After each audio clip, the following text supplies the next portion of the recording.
Nous écoutons la catéchèse du pape François à Rome le 13 janvier 2021, précédée de la lecture du psaume 144.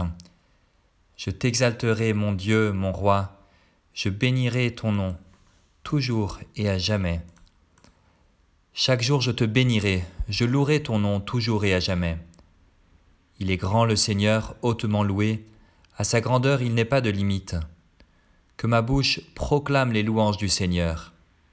Son nom très saint, que toute chair le bénisse, toujours et à jamais. Maintenant nous écoutons la parole du pape. Cari fratelli e sorelle, buongiorno. Chers frères et sœurs, bonjour. Proseguiamo la catechesi sulla preghiera. Nous poursuivons notre catéchèse sur la prière et nous nous consacrons aujourd'hui à la dimension de la louange. Nous partons d'un passage critique de la vie de Jésus. Après les premiers miracles et la participation des disciples à l'annonce du royaume de Dieu, la mission du Messie traverse une crise. Jean-Baptiste est pris d'un doute et il fait parvenir à Jésus le message suivant. Jean se trouve en prison. Es-tu celui qui doit venir ou devons-nous en attendre un autre? Car il sent cette angoisse de ne pas savoir s'il s'est peut-être trompé dans son annonce. Il y a toujours dans la vie des moments sombres, des moments de nuit spirituelle. Et ainsi, Jean est en train de traverser l'un de ces moments. Il règne une certaine hostilité dans les villages sur le lac où Jésus avait accompli de nombreux signes prodigieux. À présent, précisément en ce moment de déception, Matthieu rapporte un fait véritablement surprenant. Jésus n'élève pas une lamentation vers le Père, mais il élève un hymne de jubilation. « Je te bénis, Père, Seigneur du ciel et de la terre, » dit Jésus, d'avoir caché cela aux sages et aux intelligents et de l'avoir révélé aux tout-petits.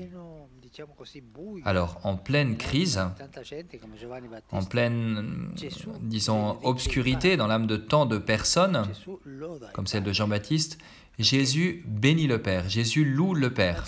Pourquoi ? Avant tout, il le loue pour ce qu'il est, Père, Seigneur du ciel et de la terre. Jésus se réjouit dans son esprit, car il sait et il sent que son Père est le Dieu de l'univers. Et inversement, le Seigneur de tout ce qui existe est le Père, mon Père. C'est de cette expérience de se sentir fils du Très-Haut que jaillit la louange. Jésus se sent fils du Très-Haut. Puis Jésus loue le Père parce qu'il privilégie les petits. C'est ce dont il fait lui-même l'expérience en prêchant dans les villages.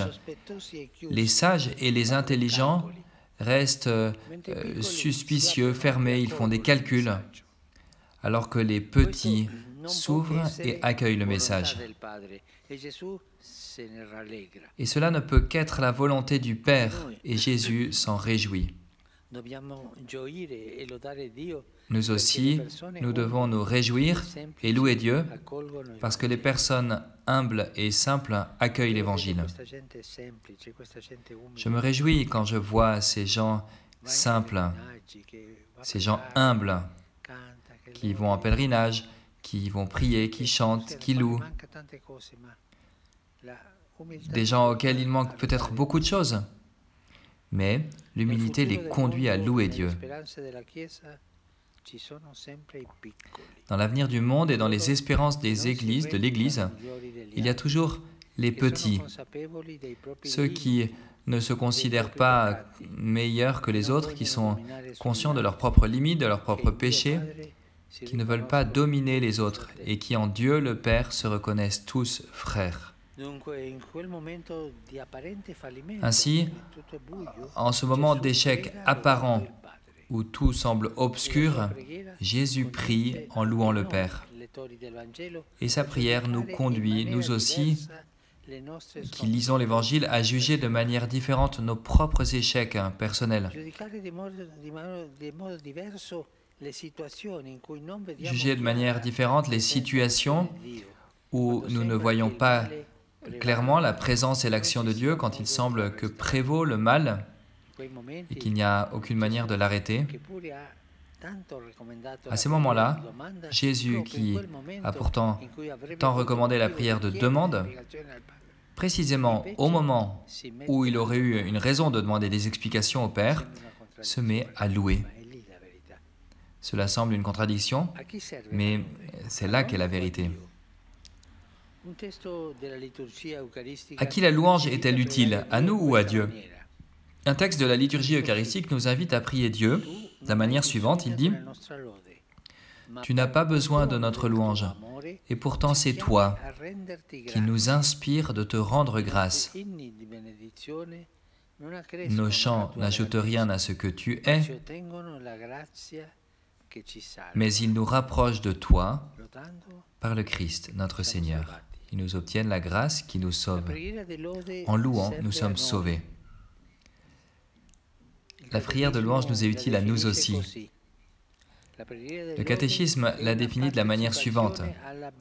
La prière de louange participe à la béatitude des cœurs purs qui l'aiment dans la foi avant de le voir dans la gloire.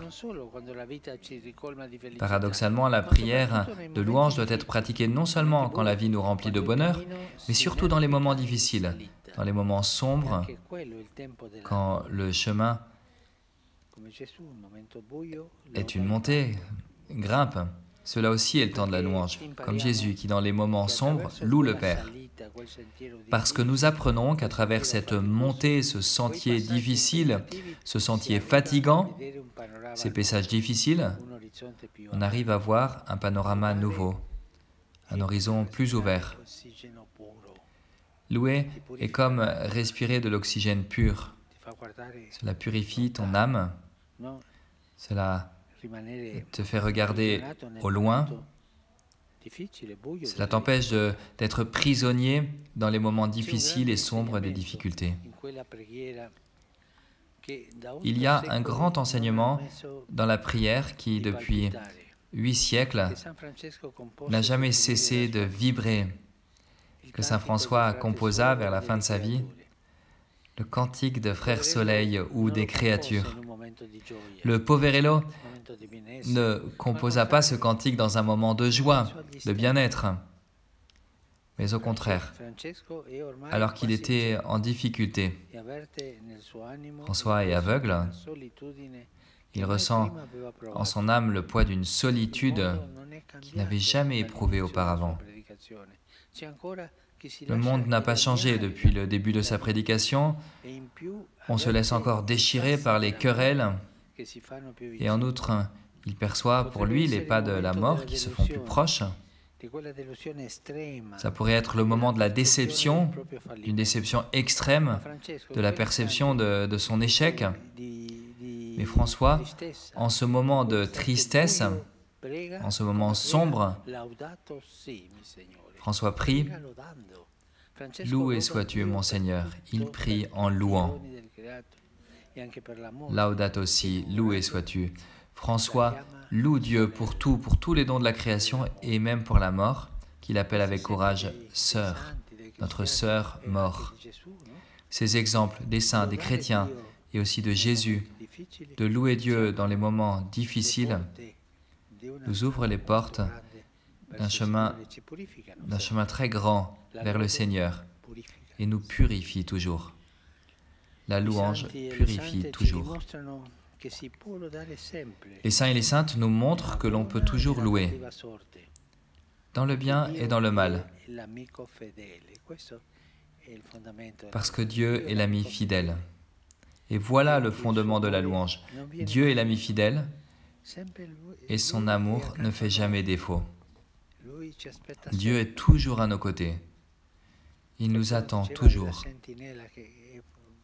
Quelqu'un disait, c'est la sentinelle qui est à tes côtés et qui te fait aller de l'avant dans la sécurité. dans les moments difficiles et obscurs,